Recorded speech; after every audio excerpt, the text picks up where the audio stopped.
Faites-vous des bisous. J'ai pas mal masque et en plus on n'a pas désinfecté le micro. Est-ce que vous m'entendez dans le fond? Ah super.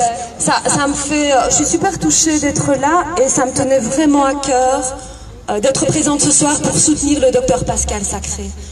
Ça fait 2 ans qu'on mène le même combat. Et donc on a un petit peu débuté de la même façon. Moi j'étais aussi une des premières infirmières à me dire mais ils mentent en fait. À la télévision ils mentaient. Quand on disait que les hôpitaux étaient saturés. Mais en fait j'ai jamais vu des hôpitaux aussi vides qu'au mois de mars 2020. J'ai vu des infirmières au chômage technique.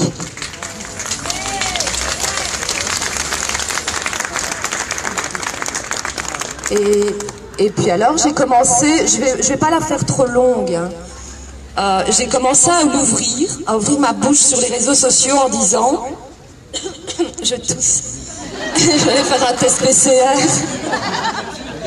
Donc j'ai commencé sur les réseaux sociaux, donc je suis prof, hein. Je suis infirmière et prof pour infirmières. Et moi j'apprends à mes infirmières, enfin à mes étudiantes à porter un masque. Et il faut plusieurs années d'études pour apprendre à porter un masque en respectant des principes d'hygiène. Et on a demandé à toute une population, à des enfants, à des personnes âgées, de porter ce masque qui finalement était un vrai bouillon de culture sur leur nez, sur leur bouche, qu'ils touchaient avec leurs mains. Et ils transmettaient, il faut savoir qu'un germe, il se transporte aussi de manière manuportée. Donc le germe, il est sur les mains. Et donc on a carrément... propagé, je suis persuadée qu'on a énormément propagé le germe, enfin des germes, hein, parce que faut savoir qu'il n'y a pas que le Covid, hein, il n'y a pas que des virus, il y a des bactéries, d'accord? Donc j'ai commencé à l'ouvrir sur les réseaux sociaux par rapport au masque, par rapport au PCR. Donc j'ai voulu informer par rapport à la saturation des hôpitaux et d'autres thèmes que le docteur Pascal Sacré a abordés. Et là, j'ai reçu un courrier, une lettre recommandée de la commission médicale provinciale de Liège. Le médecin responsable de la commission médicale provinciale de Liège se recommandait, on me disait que si je continuais à dire des choses qui étaient différentes que le dictat du gouvernement, on me retirerait mon visa pour pratiquer mon métier d'infirmière. Et donc c'est vrai que j'ai eu un peu peur. Ouais. J'ai eu un peu peur au début, mais pas longtemps. je crains...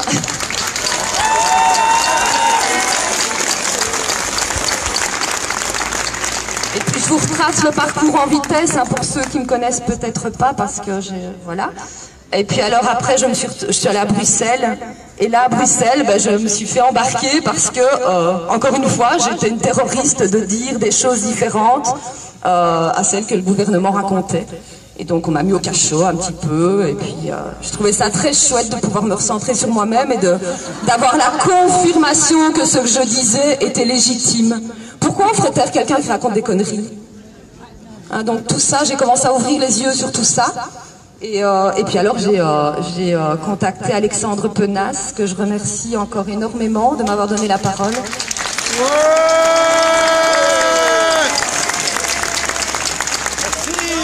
Et donc Alexandre m'a permis d'exprimer ce que j'avais pu observer. Donc c'était plus juste Muriel derrière son petit téléphone, hein, qui l'a ramené dans sa petite maison. On mettait vraiment en lumière tout ce que le docteur Pascal Sacré a raconté. Et cette saturation des hôpitaux, je suis infirmière depuis 20 ans, j'ai toujours connu une saturation des hôpitaux. J'ai toujours connu des urgences surchargées à certaines périodes de l'année. J'ai toujours connu des soins intensifs surchargés à certaines périodes de l'année. Donc voilà. Et puis alors, à un moment, je me suis dit, allez, Muriel essaye de faire les choses dans les règles, dépose une plainte. Hein. Puis contre qui? Contre l'État, puisqu'il raconte des conneries. Contre la Commission européenne, puisqu'elle raconte des conneries. Et contre l'ordre des médecins aussi. Et puis, attendez, qui y avait d'autres? Je sais plus, je crois qu'il y avait un 4e, mais je sais plus qui. Commission provinciale, l'État...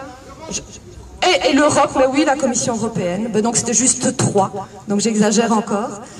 Et donc on est allé en référé avec Maître Van Langen donc. Et en référé, on s'est fait retourner, hein, le pot de terre contre le pot de fer. Et puis alors, en concertation, certains ont voulu continuer, on a déposé au fond aussi. Et là, on se retrouve effectivement, on nous tape sur les doigts avec des dédommagements aux pauvres avocats qui se sont déplacés.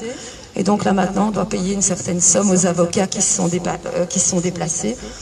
Et là, j'ai conscientisé qu'en fait, se battre contre l'ancien, pour moi, était un gaspillage d'énergie.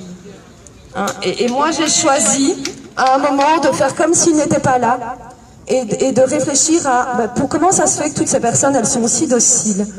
Et donc, mon constat a été de me dire, à l'école, dès la maternelle, on apprend aux enfants à obéir et à se taire. Si c'est injuste, c'est pas grave, tant que le prof il dit que c'est juste, on doit obéir. Et donc je me suis dit il faudrait essayer d'agir, et là j'ai lancé un appel sur les réseaux sociaux et j'ai demandé qui était intéressé, qui avait scolarisé ses enfants. Et là pour le moment il y a plusieurs écoles au sens noble du terme, hein, donc des endroits où les enfants peuvent s'épanouir, qui sont en train de fleurir un petit peu partout. Et donc, des enfants qui sont en enseignement à domicile, en fait.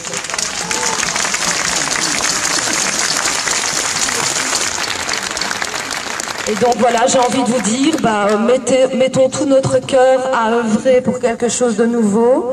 Battons-nous contre l'ancien, je suis bien d'accord, mais ne mettons pas trop d'attention sur ce qui n'est pas bon et généreux. Et donc voilà, moi c'est vraiment ce que j'ai choisi de faire, et je sais que le docteur Pascal Sacré, qui est une personne que je trouve vraiment merveilleuse, et c'est pour ça que je suis là aujourd'hui, qui a toujours fonctionné avec son cœur et qui m'a réconciliée avec la médecine parce que je commençais à avoir un petit peu, à être un peu désabusée de voir comment on pratiquait la médecine. Donc je remercie de tout mon cœur le docteur Pascal Sacré. Je remercie de tout mon cœur les médecins, d'autres médecins, parce que c'est vrai qu'il n'y a pas que le docteur Pascal Sacré. Et je voudrais vous demander, je sais bien qu'en général on fait ça pour les décès, donc là c'est pas pour un décès, mais je sais que le docteur Pascal Sacré pratique la méditation, et je voudrais qu'on se connecte tous à notre cœur, en cohérence cardiaque. Donc je ne sais pas si vous connaissez un peu la cohérence cardiaque, mais c'est d'essayer de respirer par le cœur, expirer par le cœur, et qu'on se donne quelques instants comme ça, dans le silence le plus complet. Si on se donnait une minute de silence, mais ça fait un peu trop... Enfin bon. Combien de temps on a droit? On va se donner, allez, 3 respirations par le cœur, et on va envoyer plein d'amour au docteur Pascal Sacré, qui pour le moment est en train de lutter pour nous.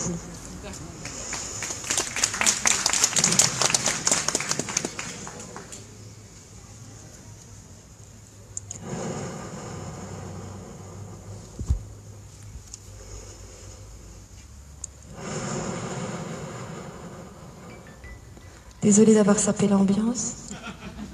On chante une petite chanson pour ça. Ah non, je passe le micro, j'arrête. Je vous remercie tous pour votre attention.